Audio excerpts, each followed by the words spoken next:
신앙생활하면서 많이 듣는 말 중에 하나가 거룩이라는 말입니다. 거룩에 대한 이야기를 많이 듣지만 어떻게 해야 할지 몰라서 거북할 때가 참 많습니다. 오늘 우리가 읽은 이 레위기에도 거룩이라는 말이 152번이나 등장합니다. 그만큼 중요하기 때문에 많이 등장합니다. 2절에 보면 너희는 거룩하라. 나 여호와 너희 하나님이 거룩함이니라 라고 말씀하십니다. 오늘 이 레위기 19장은 이스라엘 백성들의 일상생활에서 지켜야 할 구체적인 생활 규범을 이야기하는데 이 일상생활에서 거룩함을 드러내라고 명령하고 있습니다. 거룩한 것 참 어려운데 어떻게 해야 내 일상생활에서 이러한 거룩함을 드러낼 수 있을까요? 그러면 도대체 거룩이 무엇인지 우리가 한번 살펴보아야 할 것입니다. 성경에 나오는 거룩이라는 말은 두 가지 의미를 담고 있습니다. 하나는 다르다, 구별되었다라는 의미와 순결하다, 의롭다 하는 의미가 담겨져 있습니다. 하나님에 의해서 부르심을 받은 사람, 그는 구별된 거룩한 사람입니다. 예수 그리스도의 보혈의 공로를 통하여 모든 죄와 허물이 다 용서함 받았기 때문에 구별된 사람입니다. 그리고 하나님께서 거룩한 자녀로 삼아 주셨습니다. 그래서 우리를 성도, 거룩한 무리라고 부르는 것입니다. 거룩한 무리, 성도라고 부르지만 하나님께서 왜 거룩하라고 명령하십니까? 이스라엘 백성들이 하나님의 택함 받은 거룩한 백성이지만 그들의 그 내면에 죄악의 본성, 원죄라고 하는 것이 늘 살아 숨쉬고 있었기 때문에 거룩하라고, 죄로부터 벗어나라고 명령하시는 것입니다. 그런데 이 명령은 이스라엘 사람들에게만 해당되는 것이 아니라 우리에게도 동일하게 해당되는 명령입니다. 우리 안에도 죄악의 본성이 늘 살아 숨쉬고 있기 때문입니다. 그래서 거룩하여라라고 하는 이 하나님의 명령 앞에 우리는 늘 조심스럽고 두려울 수밖에 없습니다. 왜냐하면 내 안에 있는 죄악의 본성 때문에 늘 넘어지고 쓰러지고 포기할 때가 많기 때문입니다. 그러므로 이 거룩하여라라고 하는 이 하나님의 말씀에는 명령의 의미만 담겨져 있는 것이 아니라 이 의미에는 약속의 의미도 담겨져 있습니다. 그래서 내가 거룩하니 너희도 거룩하게 될 것이다 라고 하는 하나님의 약속의 말씀도 포함되어 있습니다. 우리는 죄인이기 때문에 거룩이라고 하는 것들을 내가 완성하긴 어렵습니다. 그러나 하나님께서 나와 함께 하심으로 구별해 주셨기 때문에, 택해 주셨기 때문에 거룩하게 될 수 있다라고 하나님은 약속해 주신 것입니다. 여러분이 숨 쉴 때 내가 이렇게 숨 쉬어야 되겠다라고 작정하고 결심하시는 분 계십니까? 아마 심호흡을 하고 뭔가 명상을 하고 그리고 요가라든지 필라테스 운동할 때에 숨을 하고 내뱉고 하는 여러 가지 일들을 까다롭게 할 때는 그 숨 쉬는 것에 대해서 우리가 신경 쓰지만 보통 숨 쉴 때 그렇게 신경 쓰는 사람 없습니다. 그냥 자연스럽게 숨을 들이쉬고 내뱉고 하게 됩니다. 그리고 우리들의 심장아 이제 뛰어라. 그래서 동맥으로 피를 보내고 정맥으로부터 피를 받아서 심장에 넣어서 돌려야 된다. 그렇게 이야기하지 않습니다. 명령하지 않습니다. 그 심장이 자연스럽게 뛰면서 우리들을 건강하게 그리고 우리가 살아갈 수 있도록 해주는 것입니다. 마찬가지로 거룩하여라라고 하는 너희가 거룩하게 될 것이다 라고 하는 하나님의 명령과 약속에는 우리들의 삶에 자연스럽게 거룩함이, 구별됨이 그리고 의로움이 드러나야 한다라고 우리들에게 말씀해 주고 있습니다. 그렇다면 자연스럽게 우리들의 삶을 통해서 어떻게 거룩함을 드러낼 수 있겠습니까? 오늘 그 첫 시작을 부모님을 경외하라고 우리들에게 말씀해 주십니다. 부모님을 경외하라. 이것은 10계명의 5번째 계명에 내 부모를 공경하라라고 거기에 말씀이 나와 있습니다. 이 경외한다라고 하는 말을 부모님에게 사용한다는 것, 여러분 깊이 생각해 볼 필요가 있습니다. 원래 이 경외한다는 말은 하나님을 향해서 하나님을 중심으로 사용했던 단어입니다. 그런데 하나님을 경외하는 그 단어를 부모님에게 경외하라고 사용한 것은 그만큼 부모님이 하나님께서 우리들에게 주신 귀중한 존재임을 무겁게 여기고 소중하게 여겨야 한 존재임을 우리들에게 말씀해 주고 있습니다. 즉, 그 부모님의 권세와 권위는 하나님께로부터 주어졌습니다. 그렇기 때문에 구약 성경에 보면 그 부모가 자녀를 축복하면 그 자녀에게 축복이 이루어집니다. 그래서 이 장자의 축복을 얻기 위해서 그 아버지 이삭을 속이려고 했던 그 아들 야곱과 그리고 장자의 축복을 경히 여겼던 에서의 그 분쟁과 다툼을 우리는 너무나도 잘 알고 있습니다. 즉 하나님의 축복이 그 부모의 축복과 그 부모의 권위를 통하여 우리들에게 전해진다고 하는 것입니다. 그러므로 하나님을 향하여 경외하는 마음을 갖는 사람은 우리들의 부모님을 향해서 경외하는 마음, 중요시하게 존중하는 마음을 가져야 한다라고 하는 것입니다. 그 부모님의 마음을 통해서 지금도 변함없이 우리를 사랑하시는 아버지 하나님의 그 마음을 우리가 느낄 수 있게 되는 것입니다. 그래서 요한일서 4장 20절에 보면 눈에 보이는 우리의 형제와 가족들을 사랑하지 않으면서 어떻게 눈에 보이지 않는 하나님을 사랑할 수 있느냐라고 했던 그 말씀을 여러분 기억하시기 바랍니다. 여러분의 눈에 그리고 여러분과 함께 살아가고 있는 가족들, 특히 어버이 주일을 맞이하여 부모님을 더욱더 사랑하며 존경하며 존중하는 그런 화평의 가족들 될 수 있기를 주님의 이름으로 축원합니다.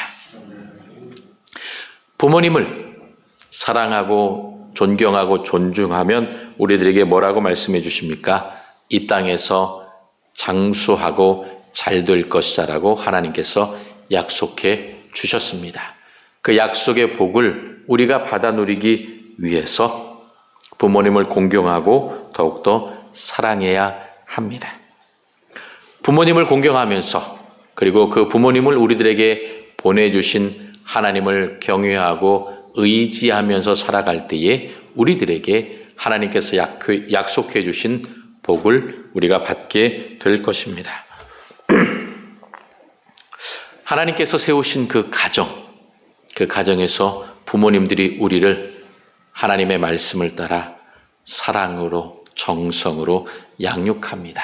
그 사랑과 정성이 있었기 때문에 지금 우리가 이 자리까지 올 수 있었던 것입니다. 그러므로 우리는 그 하나님의 명령을 따라서 부모님을 존경하고 사랑해야 합니다. 나폴레옹이 폴란드를 침략했을 때의 일입니다. 폴란드의 농촌에 있었던 한 영주가 나폴레옹을 자기 집에 만찬에 초청을 했습니다. 패전국의 영주가 승전국의 그 황제를 불러서 식사를 청한다는 것이 좀 어색했지만 나폴레옹은 그 영주의 초청에 기꺼이 응해서 그 집에 찾아갔습니다. 큰 식탁에 많은 음식들을 차려놓고 한 사람 한 사람씩 자리에 앉게 될 시점이었습니다. 이 영주는 가장 상석 그리고 그 옆에 자리를 비워놓고 나폴레옹에게 세 번째 자리에 앉으라고 했습니다. 나폴레옹은 그래도 내가 황제인데 내가 승전국의 최고 높은 사람인데 내가 왜 상석에 못 앉을까? 라고 하는 의문과 함께 마음속에 분노가 있지만 그래도 체면이 있으니까 참고 그 세 번째 자리에 앉았습니다. 그럴 때 그 나폴레옹의 신하가 영주에게 말합니다. 아니, 누구보다도 위대한 우리 나폴레옹 황제를 제일 상석에 앉혀야 되는 거 아니냐라고 항의했습니다. 그럴 때에 그 영주가 대답합니다. 가장 상석은 바로 나의 아버지의 자리입니다. 두 번째 자리는 어머니의 자리입니다. 나라에서는 왕과 황제가 가장 위대하지만 그러나 우리 가정에서 가장 최고로 중요한 분은 바로 우리의 아버지요 어머니이기 때문입니다. 그렇게 해서 그의 아버지와 어머니를 상석과 그 다음 둘째 자리에 앉히고 식사를 하게 되었던 것입니다. 나폴레옹이 이 광경을 보고 마음에 감동을 받아서 그에게 귀한 상을 내렸다고 합니다. 이와 같이 우리들의 가정에 있어서 우리들의 부모님을 가장 중요하게 존귀하게 여겨야 합니다.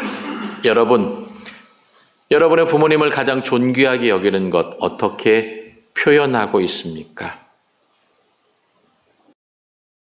부모님에게 사랑한다고, 감사한다고 여러분 많이 이야기들 하십니까? 아니면 일주일에 한 번 이상씩 아니면 매일 전화 통화를 하시거나 오늘은 어떻게 지내시냐고 문자라도 보내고 계십니까? 이러한 작지만 부모님에 대한 사랑, 그리고 부모님께서 내 삶의 우선순위에 있다라고 하는 것들을 생각할 만큼 여러분 행동해야 합니다. 그래야 부모님에 대한 존경, 사랑이 드러날 수 있게 되는 것입니다. 부모님을 존중하게, 그리고 부모님을 경외한다는 것은 때로 내 마음에 불편함이 있어도 그것을 참아야 한다는 것입니다. 부모님이 실수하실 수 있습니다. 부모님이 잘못 판단하고 말을 잘못할 수 있습니다. 그것 때문에 내가 기분이 나쁘다고, 그리고 내가 조금 억울한 일을 당했다고 해서 부모님에 대해서 불평하거나 원망하지 마시기 바랍니다. 부모님 때문에 실망했다고 해서 그것 때문에 여기저기 엄마 때문에 아빠 때문에 내가 속상하고 안 좋다, 어떻게 이럴 수 있느냐라고 다른 사람들과 이야기를 하면서 그 부모님의 실수와 나를 실망케 한 것들을 말을 퍼뜨리지 않는 여러분이 되셔야 할 것입니다. 오히려 그 실수와 나를 실망한 것들에 대해서 안타까워하면서 얼마나 힘드셨으면, 그리고 얼마나 생각할 것이 많고 요즘 살아가는 삶이 복잡하고 어려우면 이러한 실수를 하셨을까라고 안타까워하고 애달바하면서 오히려 부모님의 건강을 위해, 지혜를 위해, 그리고 그 삶의 모든 지경들을 위해서 여러분들이 기도하시고 참아주셔야 합니다. 내가 이처럼 부모님을 사랑하고 존경하고 존중하고 싶은데 육신의 부모님이 돌아가셔서 안 계시면 도대체 누구를 존중하고 사랑하고 경외해야 되겠습니까? 여러분, 교회 안에서, 특별히 이 파평의 공동체 안에서 우리 한 가족된 믿음의 어르신들, 그리고 많은 어른들이 계십니다. 그분들을 우리가 사랑하고 존중하고 공경해야 합니다. 어떻게 공경해야 합니까? 32절에 우리들에게 말씀합니다. 너는 셋머리 앞에 일어서고 노인의 얼굴을 공경하라라고 우리들에게 말씀해 주셨습니다. 셋머리카락, 즉 은빛 나는 흰 머리카락, 백발입니다. 은발입니다. 머리가 왜 그렇게 변했겠습니까? 그 자녀들을, 그리고 이 교회에서 함께 믿음의 삶을 살아가면서 여러 가지 힘쓰고 애쓰고 노력했기 때문에 그렇게 된 것입니다. 그리고 노인의 얼굴을 공경하라. 이 모든 것들이 노인, 어르신, 그 우리들의 윗세대를 공경하고 존중하라고 하는 것입니다. 그래서 본문의 두 개의 동사 일어서라 그리고 공경하라라고 말씀하고 있습니다. 일어선다는 건 무엇입니까? 여러분, 집에서 활동하고 있다가 부모님이 들어오면 앉아서 오셨어요? 이렇게 대답하는 분 계십니까? 부모님이 들어오시면 자리에서 일어섭니다. 그리고 오늘도 수고하셨습니다. 감사합니다. 어서 오세요. 힘들지는 않으셨습니까? 라고 우리가 부모님이 집으로 들어오실 때에 그렇게 인사를 하는 것입니다. 마찬가지로 이 교회 공동체 안에서 우리가 함께 살아가고 있는 이 아름다운 가족으로 서로가 서로를 볼 때에 한 주간 동안 평안하셨습니까? 잘 지내셨습니까? 늘 건강하시기를 바랍니다라고 우리가 서로 일어서서 존경하는 마음을 담아서 사랑하는 마음을 담아서 우리가 함께 인사하고 서로의 안부를 나누는 그러한 아름다운 가족 공동체가 되어야 할 것입니다. 그리고 또한 공경한다는 말, 내 마음에 무겁게 중요하게 여긴다고 하는 것입니다. 그런데 이 중요하게 여긴다고 하는 이 말이 요즘은 참 가벼워지는 것 같습니다. 어른들에 대한 이야기, 그리고 어른들의 말씀에 대해서 라떼는 말이야라고 하는 이야기를 하면서 그 이야기를 듣기 싫어하는 경우가 많습니다. 때로는 너무 경우에 벗어나는 일과 그리고 말과 행동 때문에 불편한 상황도 있지만, 그러나 우리보다 먼저 살아간 그 어르신들의 삶의 지혜를, 행동을 우리가 존중하고 인정해야 한다라고 하는 것입니다. 그러므로 이 어르신들을 향한, 노인을 향한, 그리고 우리들의 부모님을 향한, 그리고 믿음 안에서 우리 믿음의 선배들을 향한 합당한 공경과 사랑을 우리가 드려야 한다라고 하는 것입니다. 노인에 대한 공경을 하지 않고 노인을 경시하고 멸시하면 어떻게 되겠습니까? 그것이 고스란히 우리들의 다음 세대에까지 미치게 됩니다. 부모님 대해서 함부로 말하는 것을 본 손자, 손녀들은 어떻겠습니까? 할아버지, 할머니한테 저렇게 얘기해도 되는구나라고 생각하며 나중에 그 부모에게 똑같이 그러한 말을 하게 됩니다. 결국 어떻게 되겠습니까? 그 가정 가운데에는 서로에 대한 불평과 원망과 다툼과 그리고 마음을 아프게 하며 찌르는 말이 난무하게 되고 결국 그 가정 안에 상처가 가득하게 될 것입니다. 이러한 혼란과 무질서가 생겨나서는 안 된다고 하는 것입니다. 이러한 혼란과 무질서가 생겨날 수 있는 상황을 극복하기 위해서 우리는 어떻게 해야 되겠습니까? 오늘 3절에 우리들에게 말씀해 주십니다. 나의 안식일을 지키라. 부모를 공경하고 부모를 경외하고 존중하는 그 믿음의 가정은 안식일, 주일을 함께 예배를 드리면서 하나님께서 우리에게 주신 사랑을 기억해야 합니다. 주님의 말씀에 귀를 기울여야 합니다. 그리고 우리를 양육하여 이 믿음의 가정 안에서 잘 자랄 수 있도록 인도해 주신 그 부모님의 사랑에 감사해야 합니다. 그리고 무엇보다도 가장 중요하고 우선시해야 될 것들은 우리를 만들어 주시고 그리고 이 세상 가운데의 모든 것을 누리며 살아갈 수 있도록 인도해 주신 창조주 하나님, 만물의 주인 되신 하나님을 인정하며 그분을 예배할 때에 우리들의 마음 가운데에 하나님 아버지의 사랑과 은혜가 풍성히 넘치게 되는 것입니다. 그러므로 우리가 주님을 바라보며 예배할 때에 하나님께 주시는 사랑과 은혜를 우리가 체험하고 우리 가정이 그 하나님의 사랑 안에서 더욱더 견고하고 든든하게 세워져 가게 됩니다. 이스라엘 백성들에게 있어서 안식일이라고 하는 것 중요한 의미를 갖습니다. 하나님과 이스라엘 백성 그 사이의 모든 문제와 다툼과 죄를 다 해결할 수 있는 것, 그것이 바로 안식일을 기억하여 거룩하게 지키면서 제사를 드림으로 모든 죄가 다 용서함을 받고 화목제를 드림으로 그 화목제를 통하여 서로 먹고 마시고 나누면서 하나님의 사랑 안에서 우리는 하나라고 하는 한 공동체라고 하는 그 결속을 긴밀함을 누리게 되는 것입니다. 이러므로 모든 날 가운데에 안식일을 가장 중요하게 여기는 것 이스라엘 백성들에게 가장 중요한 일이었습니다. 그러므로 우리도 우리들의 가정이 함께 거룩한 주일을 기억하며 예배하는 일에 힘써야 합니다.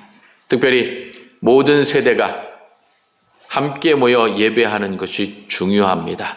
그 예배의 모습을 통하여 우리들의 다음 세대가 예배의 중요성을 배우고 그리고 그 예배의 훈련이 되어서 하나님께 예배하는 사람으로 든든히 서가게 때문입니다.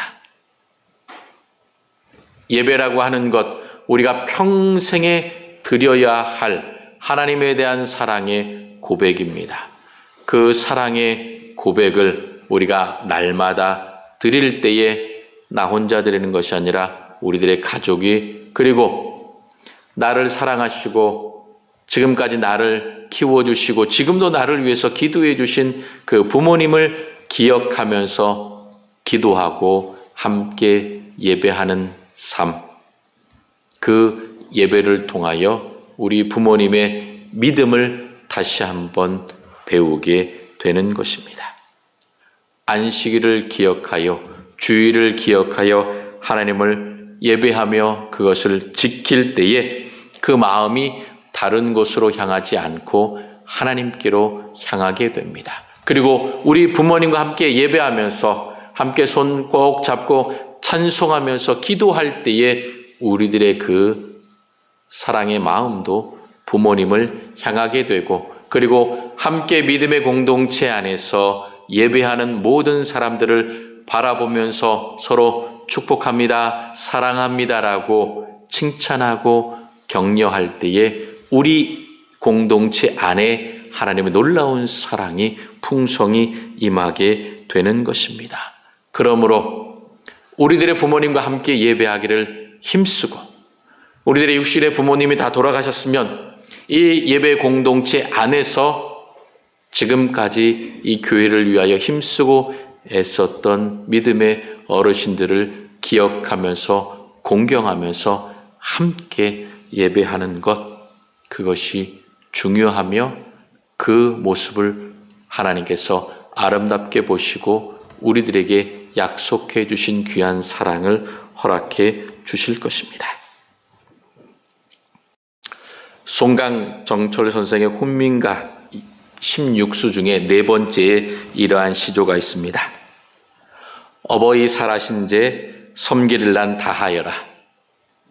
디나간 후면 애달다 어찌하리 평생에 고텨 못할 일이 이뿐인가 하노라.